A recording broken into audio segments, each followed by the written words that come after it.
اختیار کې دله سزا ولې ورکړي نو هغه ورته یو مثال ورکړی اوس ډېر مشهور شو هغه څه مثال دی هغه ورته وایي په پرچه کې دوه قسمه سوالونه راځي دوه اپشن راځي یو صحیح یو غلط نو په پرچه کې چې کوم غلط چا پرچه جوړه کړې ده کوم څه ټیچر پرچه جوړه کړې ده اوس هغه چې دا پرچه جوړوله نو په دې کې دوه اپشن یې ورکړي دا صحیح دی دا غلط دی هغه صحیح دی اختیار که نو پرچه به دې پاس شي که غلط دی اختیار که نو پیل به شي داسې ده که نه ای بل ورته وایي که نه پیل کېدو ته ناکام کېدل نو دا چې تا دا اختیار که اوس دا د پرچې والا غلطي خو نه وه دا خو د دې ماشوم غلطي وه او د دې سټوډنټ غلطي وه چې د غلط ولې اختیار که دقه مثال ده دی الله خیرم پیدا کړی شرم پیدا کړی الله سم لارم پیدا کړی ده او بد هم پیدا کړی ده اوس ته به اختیار یې تاله درکړی دی چې ته به سمه لار اختیار او که غلط لار اختیار نو دلته کې الله وایي چې الله رب العزت د انسان ته دواړه لارې ښودلي دي یا خو په نیغه لار لاړ شه یا په کږه لاړ شه خو په نیغه لاړې جنت دی په کږه لاړې نو څه دی جهنم دی دې کې خو ستا اختیار شته که نه هغه اختیار دی الله رانیسي ښه پیغمبر علیه الصلاة والسلام فرمایي هر انسان چې پیدا کیږي دا په فطرت د اسلام پیدا کیږي انسان چې پیدا کیږي که د کافر په کور کې ماشوم پیدا کیږي او که د مسلمان کور کې ماشوم پیدا کیږي داسي دا په فطرت دی دی الله پیژني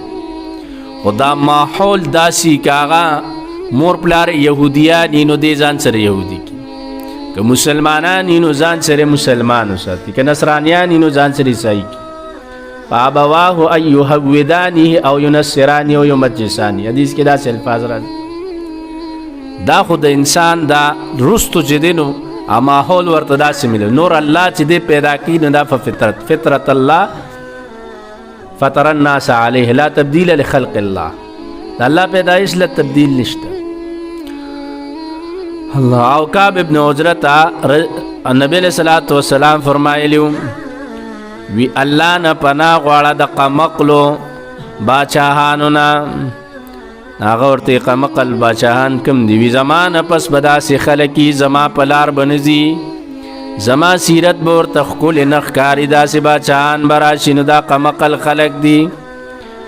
او دی به زما په سنت طریقه باندې نه ځي یا رسول الله صلی الله علیه وسلم فرمایل چې چا د دې دروغو تصدیق وکړو هغه دروغو ته یې ولري شوی او د دې سره په ظلم کې مددگار شو فاولئک لیسوا مني دا زمانه ندی او زه د دین نیم او حوض کوثر کې به مال دا ناراض یعنی حوض کوثر او به مزدیل نه ورکم چې کم خلق د داسې باچاهانو پسې روان دي داسې عمراو پسې روان دي چې هغه د رسول الله صلی الله علیه وسلم په سیرت او سنت باندې برابر نه دي ابن کثیر دا روایت ذکر کړي او پیغمبر علیه السلام فرمایي چا چې د دې د دروغو تصدیق ونکړ او دې سره په ظلم کې مدد ونکړ نو دا زما ملګری دي دا زما ملګری دي بیا کعب رضی الله تعالی عنہ ته نبی علیہ السلام فرمایل الصوم جنتون روجه چې دا ډال دی ډال پیژنې څنګه چې تورې دپاره به یو ډالو نو هغه به پې ځان د څه نه بچ کو د تورې نه نو دقه شان دا روجه چې دا ډال دی دې سره ته د شیطان نه بچ کېږي په دې سره څنګه چې سړی د دشمن د وار نه د دشمن د تورې د ګزار نه ځان په ډال بچ کوي نو دقه انسان هغه څه کېږي پر روجه سره د شیطان د وار نه بچ کېږي ځکه حدیث کې الصوم جنتون روجه سره دا ډال دی او صدقه چې دا نو دا څه کوي دا ګناه ختموي او مونځ چې دی نو دا الله ته نزدېکت دی بیا رسول الله صلی الله علیه وسلم ورته دا خبره مو کوي کعب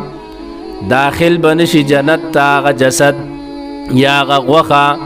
چې هغه راټوکېدلې وي د حرامو نه د څه نه د حرامو نه یعنی کم جسم هغه په حرامو لوی شوی دی دا به جنت ته نه ځي پوه شو پې که نه دا به جنت ته نه ځي او بیا رسول الله صلی الله علیه وسلم ورته فرمایل ای کعب ابن عجرة صاحب ته وی دوه قسمه خلق دي سار خلق بعض خلق داسې دي چې هغه سهار پاسي نه هغه خپل نفس د الله نه اخلي. څنګه اخلي؟ دا نفس خو ستا نه دی که نه، دا وجود ستا دی، دا الله درکړی. نو دا ته ازادې. څنګه ازادې؟ ته په دې ټول ورځ د نیکۍ کارونو کې نه دا ته آزاد که د جهنم نه. او بعضې سړی دا وي چې دی کې ګناهونه وکړي نو ځان پې تباه و برباد کړي. نو دلته کې هم قرآن کریم ذکر کوي 2 قسمه لارې الله ښودلي، د خیر لارې هم درته ښودلې، د شر هم ښودلې. هوښیار سړی به په سمه لار ځي. انا هدیناه السبیل، بېشکه مونږ ښودنه کړې ده تا سبیله د لارې، اما شکورا یا دې شي شکر کوونکی، او اما کفورا یا دې شي ناشکري کوونکی. انا اعتدنا، بېشکه مونږ تیار کړی للکافرین کافرانو دپاره سلاسل زنځیرونه او اغلالونه او توقونه او سعیر او بل شوي اورم. بیا ورته ګورئ هل اتی علی الانسان، یقینا راغلی د انسان باندې حین یو وخت من الدهر د زمانې نه لم یکن چې نو دې شی مذکوره یاد کړی شوی شي. انا خلقنا الانسان، بېشک پیدا کړی انسان من نطفة امشاج د څاڅکو اوبو ګډ وډونه، نبتلیه مونږ ازمایش کوو په ده باندې، فجعلناه جوړو مونږ د لره سمیعا اورېدونکي، بصیرا لیدونکي. انا هدیناه السبیل، بېشکه مونږ ښودنه کړې ده ته د لارې، اما شاکرن یا دې شي دی شکر کوونکی، او اما کفوره یا دې شي ناشکري کوونکی. انا اعتدنا، بېشکه مونږ تیار کړې کافرانو دپاره سلاسله زنځیرونه او اغلالن او توقونه او سعیر او بل شوي اور. یا